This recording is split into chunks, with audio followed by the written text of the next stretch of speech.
Good morning, all. Our topic is hot and dry climate. Those places having hot and dry climate has a very high daytime temperature with a very little precipitation and a short and mild winter season.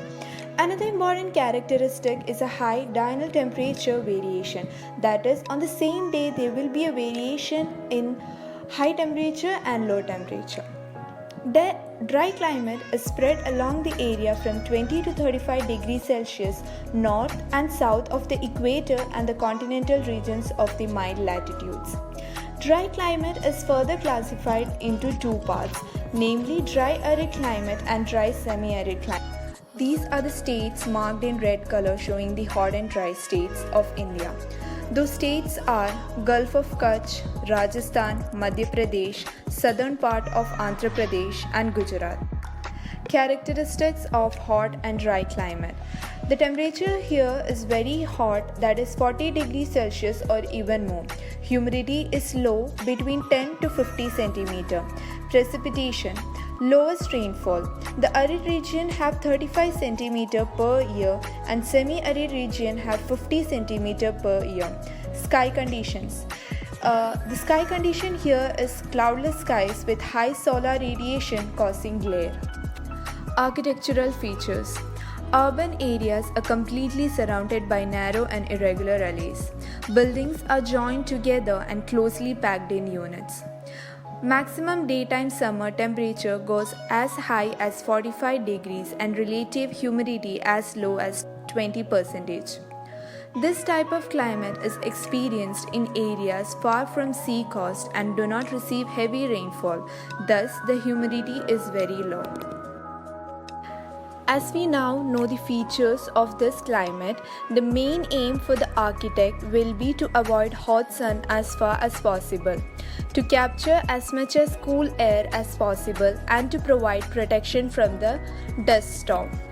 Rural architecture of hot and dry zones. External look is almost dead to avoid sun. Exterior sighting color again to avoid the absorption of heat. Surface area exposed to sun is minimum. Units are embedded deep into ground. Thicker mud walls act as a good insulating material. Smaller size of windows limits glare of solar radiation. Streets are narrow. Units are very closely packed. Design or planning concept. Orientation of the building. Orientation of the building in this climatic zone should be such that non-habitat rooms can be located and outer faces to act as thermal barrier. Longer walls of the building should face north and south so that the building gets minimum solar exposure.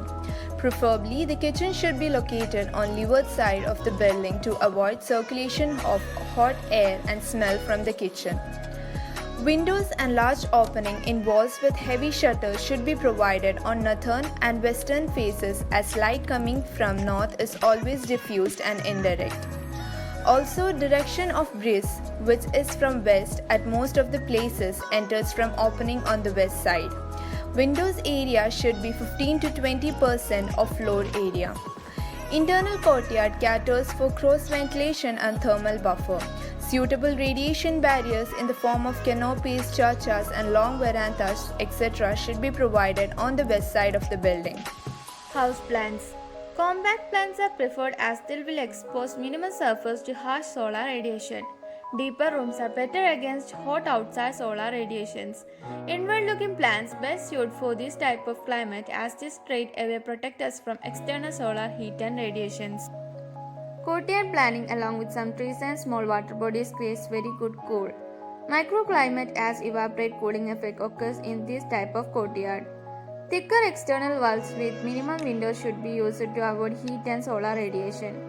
Heat producing areas should be separated from other areas of house. The roof is a part of building that receives the greatest solar radiation.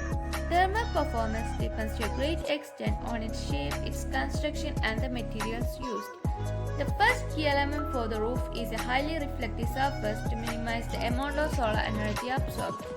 Polished metal sheets and the light-colored finishes are the most common technological solution, and the most effective way is providing ventilation to the roof. As regards to building walls, the thickness and materials can be varied to control heat gain. The resistance to heat flow through the exposed wall may be increased in the following ways.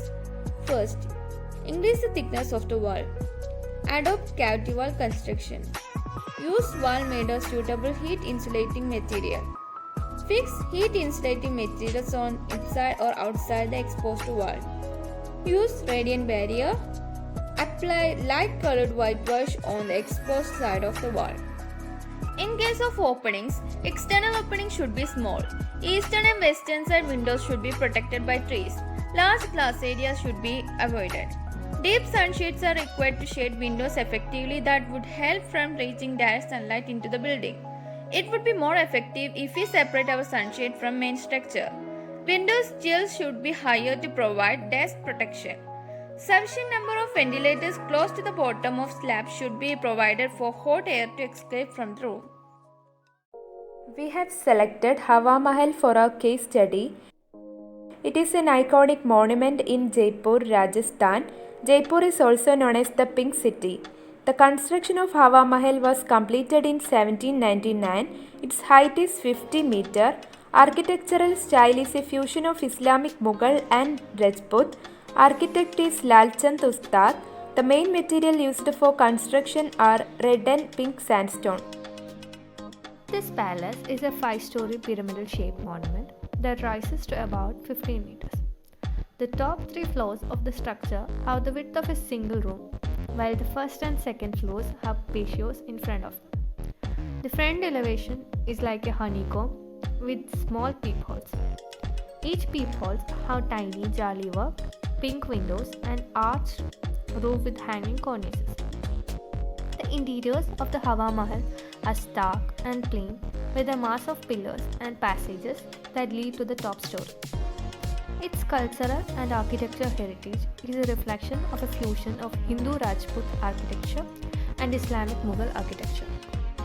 Hawa Mahal is designed like a natural cooling system based predominantly on the Venturi effect in physics. Venturi effect is nothing but the reduction in fluid pressure that results when a fluid flows through a constricted section. Its architectural features allow cool air from the Venturi effect to pass through, thus making the whole area more pleasant during the high temperatures in summer. There are 953 perforations in the facade that serve as a device that generates wind for those who stand inside at its ramping corridors.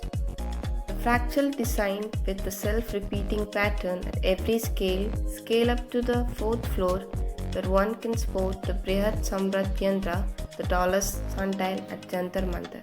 So looking into it closely as to how this works, the air blown through is compressed, very similar to the ordinary laws which govern the modern day air conditioner, and is reflected through its curvy linear bay windows.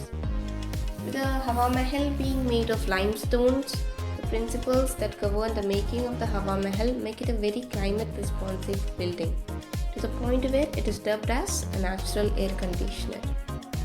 So that was it about Hawa Mahal, and thank you.